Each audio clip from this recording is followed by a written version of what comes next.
This video is going to help you with number 5 on activity 2.1. So just to kind of set this up, very similar process to as we did with number 4. I've already established my glass boxes by counting out how many squares to maintain proportion. So remember, top, front, right side. So these views are never going to change.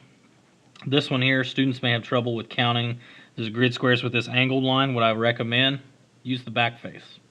So the back face doesn't have any angled lines, and it's a lot easier to count and see how many grid squares.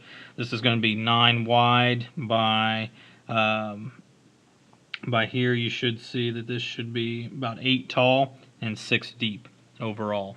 So when you see that. So here I got 9 wide, 8 tall there. I got 9 wide, 6 deep, and here I got 8 tall and 6 deep on the right side view. As far as faces, I start looking at what faces do I see from the front view. So here I'm going to mark each one of these with an X. So I see this one, I'm going to see this one, and then I'm going to see this one, and it's going to have this kind of L-shaped kind of component here. So this one here is going to be too wide, goes all the way from top to bottom, easy to go through and outline and be able to pick out. This one here, I usually stay away from angled faces there at first, and then so here I got about 2 wide from the top, so I'll put that one there, and it's going to go to its 2 wide here on the width on the other end. So I'm going to go ahead and draw this in, and what's going to happen here is I'm not going to be able to tell that this is an angled line from this view. So I'm seeing all 3 of these faces show up right here inside of my sketch.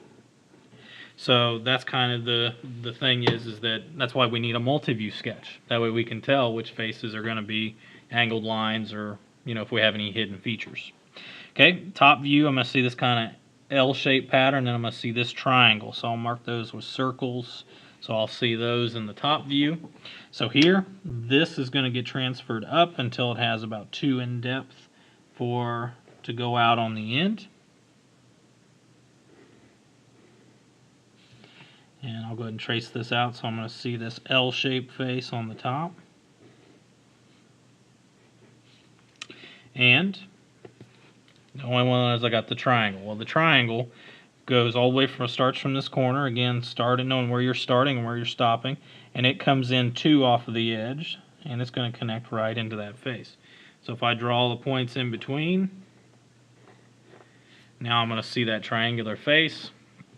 I'll be able to see both of those show up in the sketch. On the right side, same kind of thing. I'll use check marks. I'll see this one again. I'll see this one. And I'll see this one. So this one here is going to be too in depth, too deep. Go all the way the full height on the part. Again, I like to stay away from this one. Here I got 4 deep by 2 high, and it goes all the way on the top. So actually that's going to finish out right there. And then the rest of this part is really just goes all the way out to the front from the back face. So again, we're not able to see that this is an angled face, but we are in this view, and that's kind of the point of the multi-view sketch. That's the thing I like to drive home to students is why do we need to draw 3 views?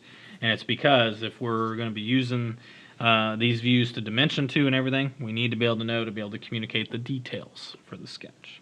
So this will finish out number 5 on activity 2.4 multi-view sketching.